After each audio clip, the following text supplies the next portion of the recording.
में वो पहली बार शिकारीपुरा से विधायक बने और उनका जीवन बंद एसी कमरों में बैठकर फाइलें क्लियर करने में नहीं गया। गांव-गांव स्टेट ट्रांसपोर्ट की बस, कुछ न मिला तो साइकिल पर भी येदियुरप्पा ने पूरे कर्नाटक का दौरा कर कर यहां भारतीय जनता पार्टी को मजबूत किया। बगैर हुक्म का आंदोलन जब उन्होंने चालू किया, भूमिहीन किसानों को जमीन का हक दिलाने के लिए, तब काफी लोगों को लगता था कि ऐसे आंदोलनों से कांग्रेस जैसी मजबूत पार्टी का क्या हुआ। मगर उन्होंने हजारों किलोमीटर पद यात्राएं कर कर किसानों के मन में अपने अधिकार को प्राप्त करने की एक अहलेक जगाई और वहीं से येदियुरप्पा जी किसान नेता के रूप में जाने गए। 75 में आपातकाल के खिलाफ संघर्ष में भी मुखर कर हिस्सा लिया। शिवमोगा और बेल्लारी की जेल में रहे और लोकतंत्र की ये लड़ाई में येदियुरप्पा जी ने युवा अवस्था में ही बहुत बड़ा योगदान दिया। मित्रों, येदियुरप्पा जी के साथ मैंने 3 चुनाव में प्रचार किया है। मैं आज के युवा कार्यकर्ताओं को कहना चाहता हूं, इनके पॉकेट में एक छोटी सी डायरी रहती है। कोई भी मिलने आता है तो समस्या और उसका नाम वो डायरी में कन्नड़ भाषा में खुद ही लिखते हैं और ये संपर्क सूत्र मेरे जैसे कार्यकर्ताओं को भी सीखने का काम कर रहा है। हम सब के लिए छोटी सी छोटी समस्या के लिए किस प्रकार से जवाबदेही के साथ एक जन नेता काम करता है, ये येदियुरप्पा जी ने बहुत बड़ा उदाहरण दिया। जब भी भारत का राजनीतिक दलों का इतिहास कोई लिखेगा, भारतीय जनता पार्टी का इतिहास लिखेगा, तो दक्षिण भारत में भाजपा को आगे बढ़ाने वाले नेता में येदियुरप्पा जी का नाम निश्चित रूप से सुवर्ण अक्षरों से लिखा जाएगा। भाइयों बहनों, जब जनसंघ बना, भाजपा बना, ಬಂಗಾಳದಲ್ಲಿ ಬಿಜೆಪಿಯ ಮೊದಲ ಸಿಎಂ ಆಗಿ ಸುವೆಂದು ಅಧಿಕಾರಿ ಪ್ರಮಾಣ ವಚನ ಸ್ವೀಕರಿಸಿದ್ದಾರೆ.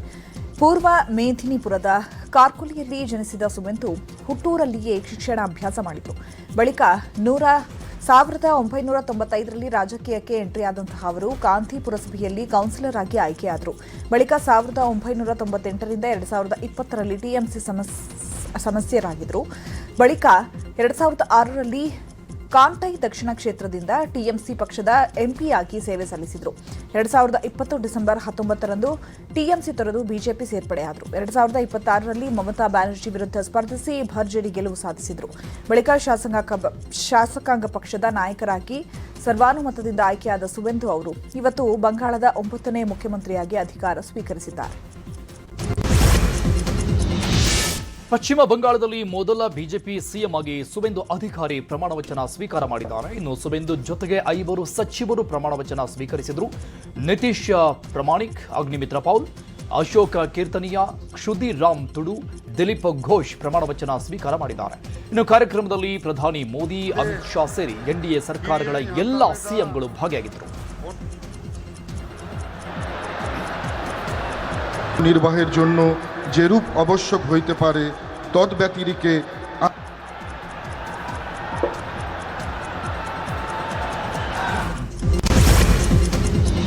ಸುವೆಂದು ಅಧಿಕಾರಿ ಪದಗ್ರಹಣ ಕಾರ್ಯಕ್ರಮದಲ್ಲಿ ಪ್ರಧಾನಿ ನರೇಂದ್ರ ಮೋದಿ ಹಿರಿಯ ಬಿಜೆಪಿ ಕಾರ್ಯಕರ್ತರನ್ನು ಗೌರವಿಸಿದ್ದಾರೆ. 1952ರಲ್ಲಿ ಕಾಶ್ಮೀರದಲ್ಲಿ ತ್ರಿವರ್ಣ ಧ್ವಜ ಹಾರಿಸಲು ಶ್ಯಾಮ್ ಪ್ರಸಾದ್ ಮುಖರ್ಜಿ ಜೊತೆ ತೆರಳುತ್ತಿದ್ದಾಗ ಅರೆಸ್ಟ್ ಆಗಿದ್ದ ಮಖನ್ ಲಾಲ್ ಸರ್ಕಾರ್ ಅವರನ್ನ ಗೌರವಿಸಿದರು. 98 ವರ್ಷ ವಯಸ್ಸಿನ ಮಖನ್ ಲಾಲ್ ಜನಸಂಘ ಹಾಗೂ ಬಿಜೆಪಿಯೊಂದಿಗೆ ಗುರುತಿಸಿಕೊಂಡಿದ್ರು. জেলে রহস্যজনকভাবে কার্যত খুন করা হয়েছিল এবং তার সেই যাত্রা যিনি সহযোগী ছিলেন সেই মাখনলাল সরকার 97 বছর বয়স শিলিগুড়ি নিবাসী শ্রী মাখনলাল সরকার সবরই প্রতীক্ষার মতো দীর্ঘ প্রতীক্ষা. ಕೇರಳಂನಲ್ಲಿ ಮುಂದಿನ ಸಿಎಂ ಆಯ್ಕೆಗೆ ಕಾಂಗ್ರೆಸ್ ಭಾರಿ ಕಸರತ್ತು ನಡೆಸ್ತಾ ಇದೆ. ಸಿಎಂ ಪಟ್ಟಕ್ಕಾಗಿ ಭಾರಿ ಪೈಪೋಟಿ ನಡೀತಾ ಇದೆ. ಕಾಂಗ್ರೆಸ್ನಿಂದ ಕೆಸಿ ವೇಣುಗೋಪಾಲ್, ವಿಡಿ ಸತೀಶನ್ ಹೆಸರು ಮುಂಚೂಣಿಯಲ್ಲಿದೆ. ಇತ್ತ ನಿನ್ನೆ ಎಐಸಿಸಿ ವೀಕ್ಷಕರಾದ ಅಜಯ್ ಮಾಕೆನ್ ಹಾಗೂ ಮುಕುಲ್ ವಾಸ್ನಿಕ್ ನಡೆಸಿದ ಚರ್ಚೆಯಲ್ಲಿ ಹೊಸದಾಗಿ ಆಯ್ಕೆಯಾದ 63 ಶಾಸಕರ ಪೈಕಿ 43 ಶಾಸಕರು ಕೆಸಿ ವೇಣುಗೋಪಾಲ್ ಬೆಂಬಲಿಸಿದ್ದಾರೆ. ಇತ್ತ ವಿಡಿ ಸತೀಶನ್ ದೆಹಲಿಗೆ ಹಾರಿದ್ದು ವರಿಷ್ಠರ ಭೇಟಿಗೆ ಪ್ರಯತ್ನ ಪಡ್ತಾ ಇದ್ದಾರೆ. ಇನ್ನೊಂದು ಕಡೆ ಸಂಜೆ 4 ಗಂಟೆಗೆ ಎಐಸಿಸಿ ಮೀಟಿಂಗ್ ನಡೆಯಲಿದ್ದು ಸಿಎಂ ಚರ್ಚೆಗೆ ತೆರೆ ಬೀಳಲಿದೆ ಅಂತ ಹೇಳಲಾಗ್ತಾ ಇದೆ. ಡಿಸಿಎಂ ಡಿಕೆ ಶಿವಕುಮಾರ್ ಪುದುಚೇರಿಗೆ ಪ್ರಯಾಣ ಬೆಳೆಸಿದ್ದಾರೆ. ಇತಿಹಾಸ ಪ್ರಸಿದ್ಧ ಶನಿ ದೇಗುಲಕ್ಕೆ ಡಿಕೆಶಿ ಭೇಟಿ ನೀಡಿದ್ದಾರೆ. ಕಾರೈಕಲ್ನ ಶನೇಶ್ವರ ದೇಗುಲದಲ್ಲಿ ವಿಶೇಷ ಪೂಜೆ ಸಲ್ಲಿಸಿ ಅಲ್ಲಿಂದ ತಮಿಳುನಾಡಿನ ಕರೂರಿನ ನೆರೂರಿನಲ್ಲಿರುವಂತಹ ಸದಾಶಿವ ಬ್ರಹ್ಮೇಂದ್ರ ಜೀವ ಸಮಾಧಿಗೆ ಭೇಟಿ ನೀಡಿ ಪ್ರಾರ್ಥನೆಯನ್ನು ಸಲ್ಲಿಸಲಿದ್ದಾರೆ. ಈ ಬಗ್ಗೆ ಬೆಂಗಳೂರಲ್ಲಿ ಪ್ರತಿಕ್ರಿಯೆ ನೀಡಿದ ಡಿಸಿಎಂ ಡಿಕೆಶಿ, ಬಹಳ ದಿನದ ಹಿಂದೆಯೇ ಹೋಗಬೇಕಾಗಿತ್ತು, ಆದರೆ ಆಗಿರಲಿಲ್ಲ, ದೇಗುಲ ಭೇಟಿ ಕೊಡ್ತಾ ಇದ್ದೀನಿ ಅಂತ ಹೇಳಿದರು. ಹೌದಪ್ಪ, ನಾನು ದೇವಸ್ಥಾನ ಹೋಗಿರಲಿಲ್ಲ, ಬಹಳ ದಿನದಿಂದ ಶನೇಶ್ವರನ ಹಿಡಿಯೋಣ ಅಂತ ಹೋಗ್ತಿದ್ದೀರಿ. ಹೌದಪ್ಪ.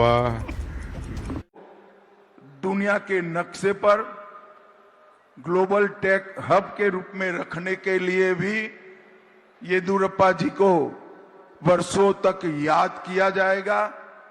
और येदियुरप्पा जी ने अलग अलग समुदायों को, चाहे लिंगायत हो, ओबीसी हो, दलित हो, गौड़ा हो, सबको बीच में सद्भाव बढ़ाने के लिए भी बहुत बड़ा काम किया है.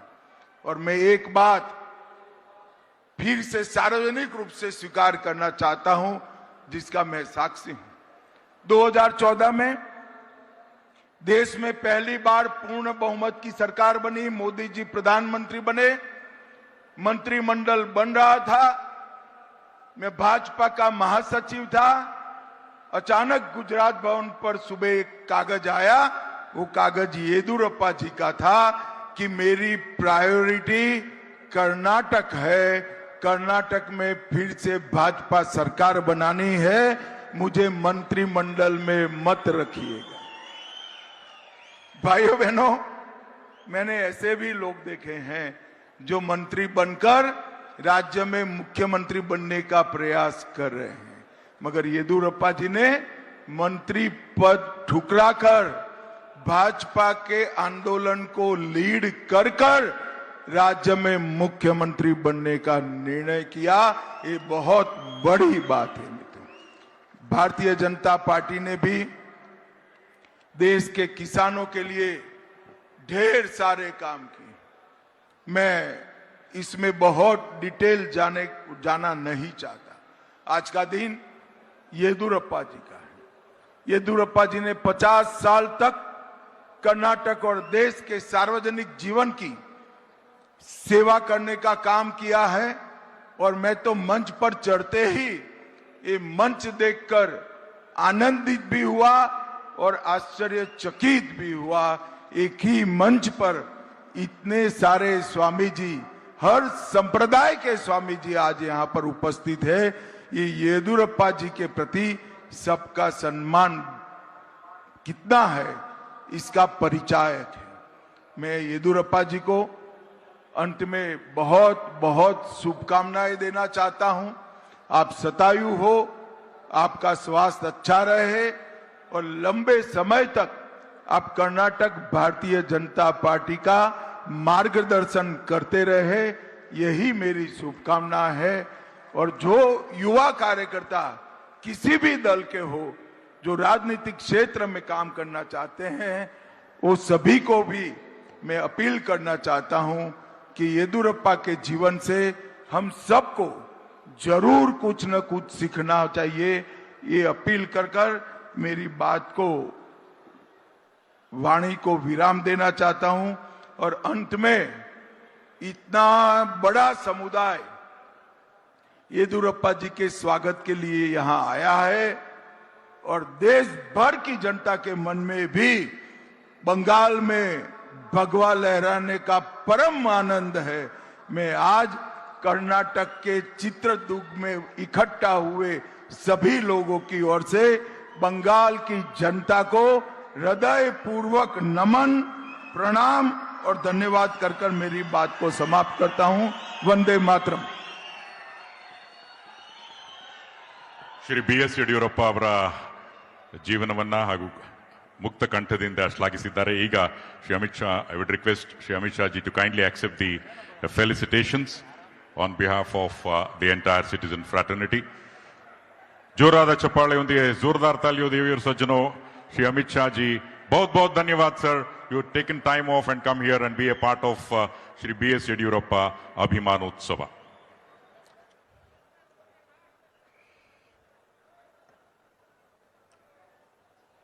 ಪ್ರತಿಯೊಬ್ಬರೂ ಸಹ ಶ್ರೀ BS ಯಡಿಯೂರಪ್ಪ ಅವರಿಂದ ಕಲಿಯೋದಿದೆ ಅನ್ನುವಂತಹ ಮಹತ್ತರ ಅಂಶವನ್ನು ಸಹ ತಿಳಿಸಿದ್ದಾರೆ.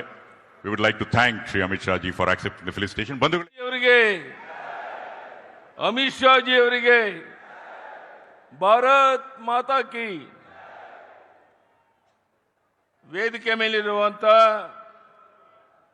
ಸಮಸ್ತ ಪೂಜ್ಯ ಮಠಾಧೀಶರ ಮತ್ತು ಜಗದ್ಗುರುಗಳಿಗೆ ನನ್ನ ಭಕ್ತಿಪೂರ್ವಕ ಸಾಷ್ಟಾಂಗ ನಮಸ್ಕಾರಗಳನ್ನು ಅರ್ಪಿಸುತ್ತಾ, Honorable Home Minister Shri Amit Shah ji and I beloved people of Karnataka, this day is not a celebration of an individual,